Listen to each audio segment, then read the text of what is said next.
పార్టీకి ఎన్ని అవకాశం ఇచ్చినా కానీ జీవాల కొరకు జీవాలతోనే ఉండాలని జిల్లా ఫిషర్మెన్ కోఆపరేటివ్ చైర్మన్ పార్టీ ఇచ్చింది. అయినా కానీ నాకు పార్టీ మన పదవి కన్నా ముఖ్యం. కార్పొరేషన్ చైర్మన్ ఉండగా కూడా పదవి కాదు ముఖ్యం. మన ఒక వ్యక్తిగత మనోభావాలు, సేవాభావాలు, సాధారణ రాజకీయం చేస్తే చాలా మందికి లబ్ధి జరుగుతుంది అనే ఉద్యోగంతో సాధారణ ఉండాలనే భావంతో పదవి ఏది ఏమైనప్పటికీ సాధన ఉండాలని నిర్ణయించుకొని సాధన కనవాపుకోవాలని ఉన్నా. నాకు ఈ అవకాశం ఇచ్చినందుకు అందరూ కూడా ధన్యవాదాలు. ఈ అవకాశం ఇచ్చినందుకు కూడా నేను బాధపడలేను. నేను పదవి పోతుందనే భావన నాకేం లేదు. కానీ సాధన ఉండే అవకాశం వచ్చినందుకు కూడా సంతోషంగా ఉన్నది.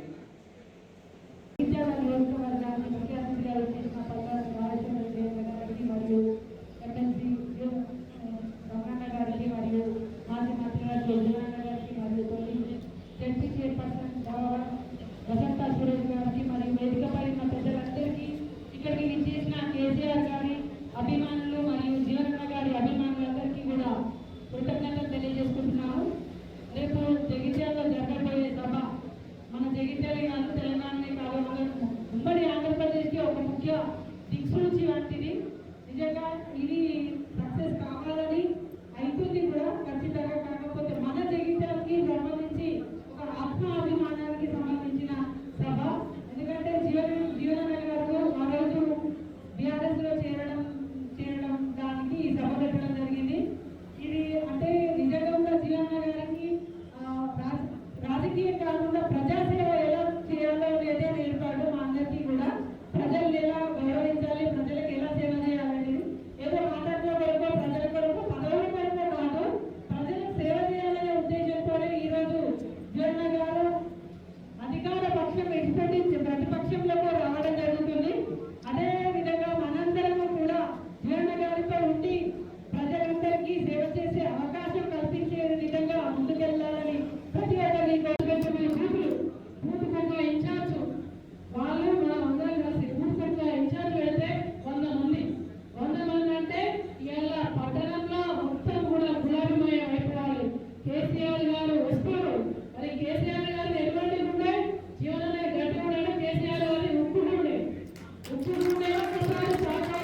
పార్టీ పట్టణాధ్యక్షులు గౌరవనీయులు వెంకటేశ్వరరావు గారు, ఈ కార్యక్రమం ముఖ్య అతిథులు బీఆర్ఎస్ పార్టీ జనరల్ సెక్రటరీ,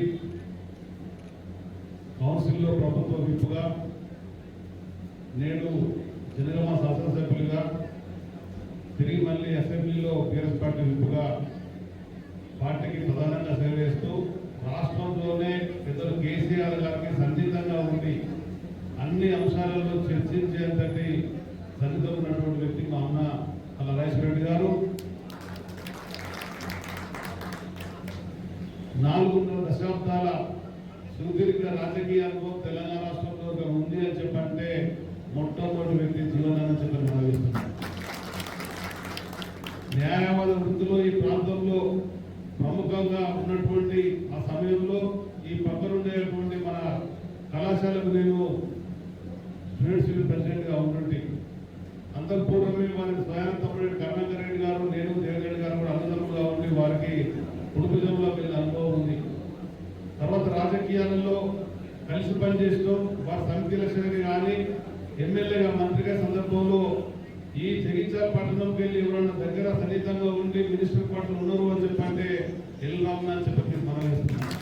అందరి సన్నిహితంగా ఉన్నటువంటి వ్యక్తిని స్వర్గీయ ఎన్టీ రామారావు నమ్ముకొని వారి పట్టినటువంటి అభిమానంతో ఆ విధంగా ముందుకెళ్ళిన తరుణంలో జరిగినటువంటి రాజకీయ సంక్షోభంలో విభేదాలు వచ్చినా కానీ నేను వ్యాపారానికి వెళ్ళడం జరిగింది. అయినా వారి సరిత కుటుంబంలో ఉండుకుంటూ 94లో తిరిగి నేను స్వర్గీయ ఎన్టీ రామారావు కలిసి రాజకీయాల్లో ఉండాలని చెప్పని భావించిన ఒక సాధారణ కుటుంబంలో ఉన్నటువంటి సామాన్య వ్యక్తిగా, కానీ నేను మాత్రం ఇమ్మీడియట్ గా ఆశించిన బయట అనేక రకాలైనటువంటి చర్చలు వచ్చినాయి. ఊహించకుండా ఒక చేనేత కార్మిక యువకులుగా భావించినటువంటి స్వర్గీయ ఎన్టీ రామారావు గారు తన హక్కులు చేసుకునే అవకాశం ఇస్తే జగిత్యాల ప్రజానికం పెద్దలు జీవనానందంతో పాటు రమణ కూడా ప్రకాశంలో ఉన్న వ్యక్తిగా భావనతో అవకాశం ఇచ్చాడు. అయినా ఏనాడు ఒక్కనాడు కూడా తన మీద తులమాటకుండా తులనాడకుండా తన గౌరవానికి భంగం జరగకుండా ఆనాటి నుంచి నేటి వరకు కూడా అదే విధంగా కొనసాగినటువంటి వ్యక్తిని గమనాన్ని చెప్పని మనం వేస్తున్నా. ఈ రాష్ట్రంలో 7 సార్లు తలపడినటువంటి ఎవరైనా వ్యక్తులు ఇద్దరు ఉన్నారో చెప్పంటే 5 సార్లు ఎమ్మెల్యేగా 2 సార్లు లోకసభలో ఉన్నటువంటి వ్యక్తులు మేము ఇద్దరు అంటున్నా. నా అదృష్టంతో నేను లోకసభకి వెళ్ళడం జరిగింది, కానీ తన దురదృష్టంతో లోకసభకి వెళ్ళేటువంటి అవకాశం వచ్చినప్పుడు నేనే 2వసారి నాకు మొదటి 8 తారీఖు సోమవారం ఏడుతున్నదో పెద్దలు తెలంగాణ రాష్ట్ర ఉద్యమ ప్రసారకి రాష్ట్ర గతంలో ముఖ్యమంత్రిగా ఏదుంటుందో దశాబ్ద కాలం రాష్ట్రాన్ని జాతీయ స్థాయిలోనే గుర్తింపు పడినటువంటి ఒక రాష్ట్రంగా నిలబెట్టినటువంటి ఒక గొప్ప నాయకుడు కేసీఆర్ గారు ఏదుతున్నదో మరి మన జగిత్యాల పట్టణానికి రావటం మరి పెద్ద ఎత్తున నిర్మిపోతున్నటువంటి ఈ బహిరంగ సభను చేపూర్ణ చేయడానికి ఏదైతుందో మనందరినీ సమన్వయం చేయాలని చెప్పని మిత్రులు జనగామ శాసనసభ్యులు టీఆర్ఎస్ పార్టీ ప్రధాన కార్యదర్శి గారు అయినటువంటి పల్లా రాజశేఖర్ గారు, మా మిత్రులు మరి గతంలో శాసనసభ్యుడుగా కానివ్వండి, మాజీ మంత్రివర్యులు, అట్లాగే పార్లమెంట్ సభ్యులు, శాసన మండలి సభ్యులుగా ప్రస్తుతం బాధ్యతలు నిర్వహిస్తున్నటువంటి ఎల్ రమణ గారు, సోదరి రామ వసంత సురేష్ గారు, జగిత్యాల జిల్లా చెందిన మొట్టమొదటి జిల్లా ప్రజా పరిషత్ అధ్యక్షురాలు చెప్పారు. దాంతో పాటు సమాజంలో పాల్గొంటున్నటువంటి ఒక మాజీ మున్సిపల్ చైర్పర్సన్స్ కేఆర్ దేశాయ్ గారు, విజయలక్ష్మి గారు, ప్రస్తుత Jagtial municipal vice chairperson Munnabhai గారు, వీరి కార్యక్రమాన్ని నిర్వహిస్తున్నటువంటి ఒక టీఆర్ఎస్ పట్టణ టీఆర్ఎస్ అధ్యక్షులు వెంకటేశ్వరరావు గారు, రామ్ గారు, కౌన్సిలర్ గారు, అట్లా శివకేంద్రి గారు, రజనీకాంత్ గారు,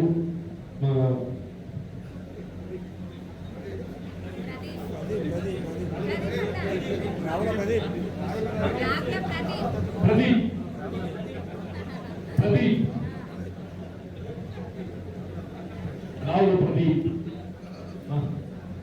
రాజశేఖర్ గారు, అట్లాగే హరీష్ గారు, మిత్రులు దుర్గన్న గారు, అశోక్ గారు. అంటే నిజంగా కూడా చెప్పండి, ఇలా జగిత్యాల పట్టణంతో నాకు ఉన్నటువంటి ఆత్మీయ అనుబంధం మీకు తెలియదు కాదని చెప్పండి. మరి ఈ పార్టీ ఆ పార్టీ కాదే, నేను గతంలో కాంగ్రెస్ పార్టీ సభ్యులతో కలిగి ఉన్నప్పటికీ కూడా బీఆర్ఎస్ పార్టీ చెందినటువంటి స్టూడెంట్లు ఇప్పుడే కానీ చెప్పండి. సరే, ఎన్నికల్లో రాజకీయంగా మనం విభజించుకోవచ్చు, అది వేరు విషయం. కూడా పూర్తి ఉన్నది. భూమి ఒక 100,000 20,000 ఎకరాలు మినిమం చెప్తారు. రమణ గారు ఇప్పుడే పేరు వసంత గారు పేరు టౌన్కి వెళ్ళి 10,000 తక్కువ చూసుకోమని చెప్పారు. అంటే 20+10 30,000 అంటే సమాచారం మొత్తం అందరూ సమాచారం మొత్తం అందరూ ఎదుర్కొంటుంది. ఆ విధంగా మీరు నేను అందరం కూడా చేయి క్యాంపెయిన్ ఇచ్చిందో ఈ సభను చేపట్టం చేయడానికి మనందరూ కూడా తోడు ఇవ్వాలి. సభ అనేది ఏదైతుందో మరి మళ్ళీ ఒక చైత్ర యాత్ర చేయించడానికి ఒక చైత్ర యాత్ర చేయించడానికి ఆరంభమైపోతుంది. రేవంత్ రెడ్డి గారు ఏదైతున్నదో ఎల్లో పేరు పెట్టుకుంటే ఆనాడు కాళేశ్వరం కోడేశ్వరుడు మరి ఏమైనా మరి అదే వేడిగడ్డ దిక్కే తెలంగాణ రాష్ట్రానికి మరి అదే వేడిగడ్డ ఏదైతుందో యావత్ తెలంగాణ రాష్ట్రానికి దాహాన్ని తీర్చబోయే ఏక ప్రాజెక్టే అదే వేడిగడ్డ ఇప్పుడే ఇప్పుడే దాని పునర్నిర్మాణం చేయాలని చెప్పంటున్నాం. దయచేసి ఏదైతుందో మనందరూ కూడా ఉత్సాహంగా మన సమయం ఉందామా. మన మిత్రులు జనగాం మిత్రులు ఏదైతుందో వాళ్ళ రియల్ ఎస్టేట్ మన దగ్గర కథలు రాదు. మన 100,000 ఎన్ని చేసినా కానీ దాన్ని స్క్రీన్ చేస్తారు, స్క్రూటినీ చేస్తారు. వీళ్ళు ఎంపీ దాకా ఎంతవరకు నిజంగా చేయగలుగుతారు అనేది బాగా స్క్రూటినీ చేస్తారు. అక్కడ లొకాలిటీ స్టడీ చేస్తారు. దయచేసి అది చెప్తున్నాను. తప్పకుండా జగిత్యాల ఏదైతుందో రాజశేఖర్ అన్న రియల్ ఎస్టేట్ మనిషి కాబట్టి ఆయన మనకి ఇన్ఛార్జ్ పెట్టారు. కాబట్టి అందరూ కూడా ఈ మనపై ఇది మన బాధ్యత, మనకేదో బాధ్యత కాదు, ఇది మన బాధ్యత. కర్తవ్య నిర్వహణ కొరకు ఏదైతుందో అందరూ ఈ సభ జగన్ చేయడానికి తోడు ఇవ్వాలి, అందరూ కూడా జగన్ చేయాలని కోరుతూ మరి ఆ కేసీఆర్ గారు ఏదైతుందో నిజంగా కూడా వాళ్ళ జీవితం ఒకప్పుడు ఆయన రాజకీయ ప్రత్యర్థిగా విభేదించి ఏదైతుందో ఎన్నికల్లో పోటీ చేసింది. అదే కేసీఆర్ గారు ఏదైతుందో రాజకీయంగా ఎదుర్కొంటున్నాడు ఇబ్బందులు దృష్టి అని చెప్పారు. అదే జీవనరెడ్డి గారు చిరకాల మిత్రుడు అని అనుకుంటూ ఆయన ఏదైతే రాజకీయ ఇబ్బంది ఎదుర్కొంటున్నాడు. ఆయన జీవిత నివారణ కంటే భావన తలంతో ఏదైతుందో నాకు ఇవాళ ఏదైతుందో చేయాలనిచ్చి మరి కేఆర్ పార్టీలో నాకు అవకాశం కల్పించే దానికి నాకు మరి ముందుకు రావడం నిజంగా వాళ్ళ జీవితకాలం ప్రబడుతుంటా. తప్పకుండా రాష్ట్రంలో కేఆర్ ప్రభుత్వం ఏర్పాటు చేయడమే ఏకైక లక్ష్యంగా పనిచేయడం చెప్తూ సెలవు తీసుకుంటాం. జై హింద్, జై తెలంగాణ. తర్వాత వారు అడగకుండానే వారి గురించి ఎమ్మెల్సీగా గౌరవించుకున్నారు కేసీఆర్ గారు. ఎమ్మెల్సీగా కాదు, మొన్న విప్పుగా వచ్చినట్లయితే ఎమ్మెల్యే కాక పెద్దవాళ్ళు ఎవరున్నారని చెప్పేసి గౌరవించుకున్నారు. ఇవాళ రాష్ట్రంలో 10 మంది నాయకుల గురించి మాట్లాడాలనుకుంటే రమణ గారి గురించి ఖచ్చితంగా వారిని ఎవరు రమ్మని చెప్పేసి మాట్లాడి గౌరవించుకుంటారు. కాబట్టి అటువంటి మనస్తత్వం కేసీఆర్ గారికి. ఇవాళ ఎవరైనా వస్తే వారిని గౌరవించుకొని రోజు కలుస్తారా పోతారా అంటే జనరల్ గా 2001 నుంచి ఎట్లున్నాడో ఇప్పుడు 2001 నుండి 14 వరకు ఎట్లున్నాడో 14 నుంచి 23 వరకు అట్లే ఉన్నాడు, 23 నుంచి 26 వరకు కూడా అట్లే ఉన్నారు. తను ఆలోచన కానీ తన యొక్క పద్ధతి కానీ అవన్నీ కూడా తను ఏ విధంగా ఉండాలో అదే విధంగా ఉంటారు. మన ఇష్ట ప్రకారం వారు ఉండాలంటే ఉంటారు. ఎవరు కూడా మనం అంటాం పుట్టుకతో వచ్చింది పుట్టుకతో పోతారు. మరి ఎవరి ఆలోచన, ఎవరి పద్ధతి, ఎవరి మాట, ఎవరి విధానం కూడా మనకంటూ నిర్ణయించుకుంటాం. రకరకాల మందిని ఆలోచించుకొని అన్ని అదే విధంగా కేసీఆర్ గారు కూడా అదే విధంగా ఉంటారు. అదే విధంగా అందులో ఏం మార్పు రాదు. కాబట్టి ఇవాళ జీవన్ రెడ్డి గారికి రావడం అనేది యావత్తు జగిత్యాల ప్రజానీకం ఏ విధంగా అయితే దాన్ని నిజంగా స్వాగతిస్తున్నారో టిఆర్ఎస్ పార్టీ ఉన్న జగిత్యాలనే కాదు, కరీంనగరే కాదు, తెలంగాణ మొత్తం కూడా స్వాగతిస్తుంది. మీరు రావడం మీకు మాకు అందరికి కూడా ఉపయోగకరం, ప్రజలకు ఉపయోగకరం. మీకు మాకంటే మీ దగ్గర ఉన్న మీరు ఏదైతే ఆలోచన విధానం, కేసీఆర్ గారి ఆలోచన విధానం, జీవన్ రెడ్డి గారి ఆలోచన విధానం ఇవాళ పార్టీలకు అతీతంగా ప్రజలకు సేవ చేయాలనే ఆలోచన విధానం తప్ప మరొకటి కాదు. కాబట్టి మనసారా వారందరినీ కూడా టిఆర్ఎస్ పార్టీ ఆహ్వానించి చెప్పి తెలియజేస్తున్నా. రెండో విషయం, జగిత్యాలకి ఏమైనా డెవలప్మెంట్ చేసిందంటే నాడు మంత్రులుగా ఉన్న రమణన్న చేస్తున్నారు, వారు చేస్తున్నారు. కానీ మిగతా చేసినారు కేసీఆర్ గారు చేసిండ్రు.